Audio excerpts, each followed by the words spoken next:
As the UN Special Rapporteur, who is mandated to look into how the rights of indigenous peoples are being respected and fulfilled, the rights to self-determination and the right to autonomy or indigenous governance is one of the basic rights of indigenous peoples that I'm looking at and monitoring how this is being implemented and protected by governments. So it's very important for me because first, the right to self-determination is really the foundational right for indigenous peoples.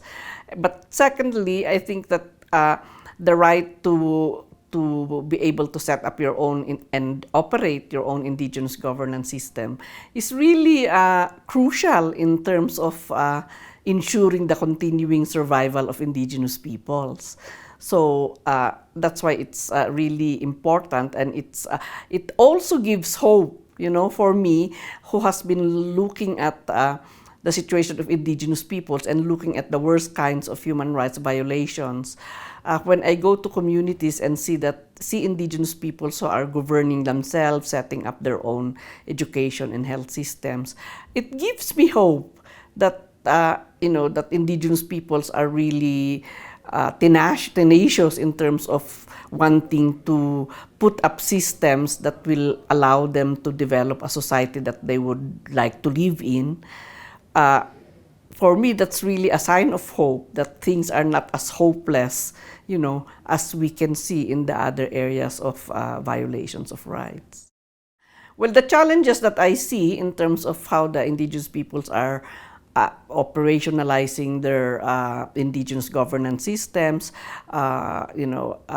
implementing and asserting and claiming the right to self-determination, there are really many challenges. I can see a lot of challenges. First, most nation states wouldn't like to see indigenous peoples being empowered and getting their own, asserting their own right to govern themselves, because the governance systems, the values of indigenous peoples, as well as their cultures, are basically conflicting with the objectives of the nation state.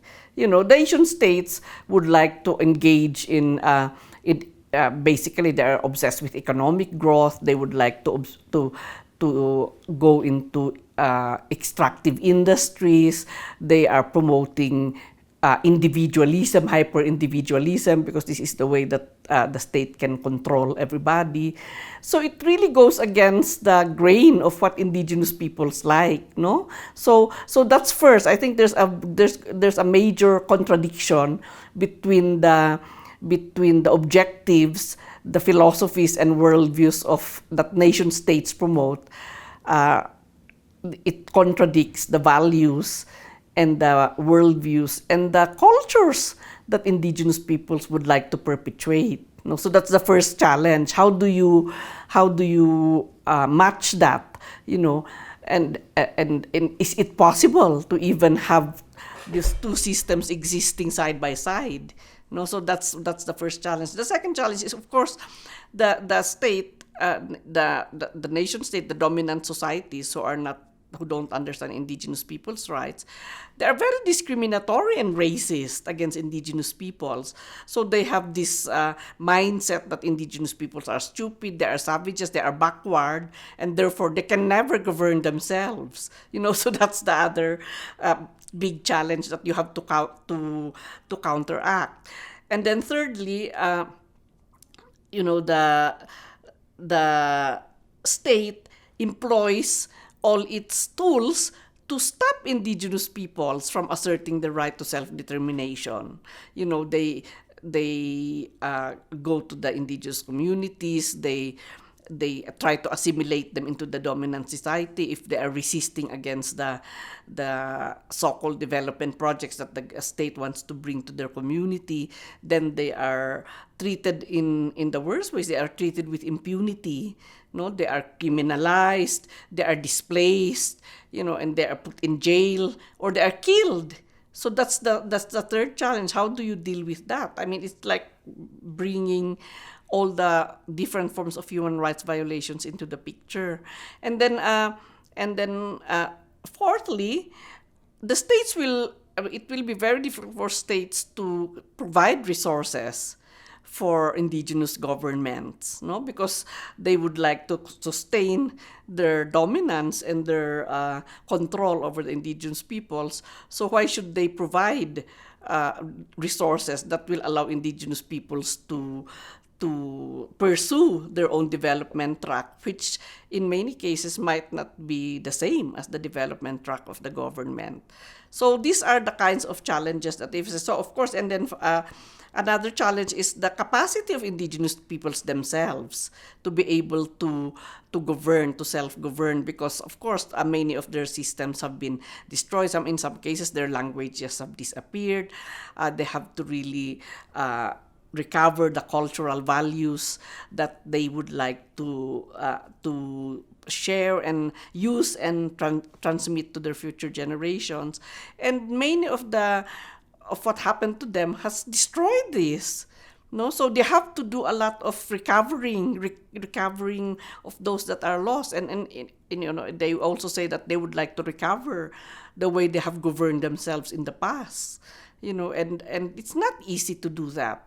After you have undergone colonization, you have undergone the oppression under the new nation state. So it really requires a lot of effort from the side of indigenous peoples to be able to do governance. How will they run the schools? How will they run their health system? They have to have enough capable young people to be able to do that. And you don't have, you look at Nunavut, for instance, they won autonomy, but they don't have people who can be in the bureaucracy. So almost like maybe 70% of the people in bureaucracy are non-indigenous people. No, so that if you don't have a pool of capable technical people who can run the government projects, then you really have to rely on others. The main recommendation that I think we should give to the state is first for them to really take a deeper look into the indigenous governance systems and their demand for autonomy, how they are operationalizing it. Because I suspect, and I've seen that in these communities who manage to do that, they can show better results, no, in terms of well-being of the community, in terms of the social fabric being strengthened, in terms of security. Here in Mexico, you can see that several of the autonomous municipalities kicked out the drug cartels.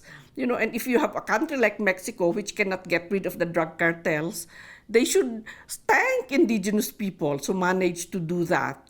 And they should, in fact, support indigenous peoples, because the failure of government in stopping and eradicating these organized criminal syndicates is an indication that their governance is really not that good. But if indigenous peoples manage to do that, then by all means they should be supported to be able to continue doing that. Secondly, many data also will show, research will show that many of the world's, more better kept and better sustained ecosystems are also found in indigenous territories. And some of these are the ones who are now exercising their rights to autonomy and to self-determination.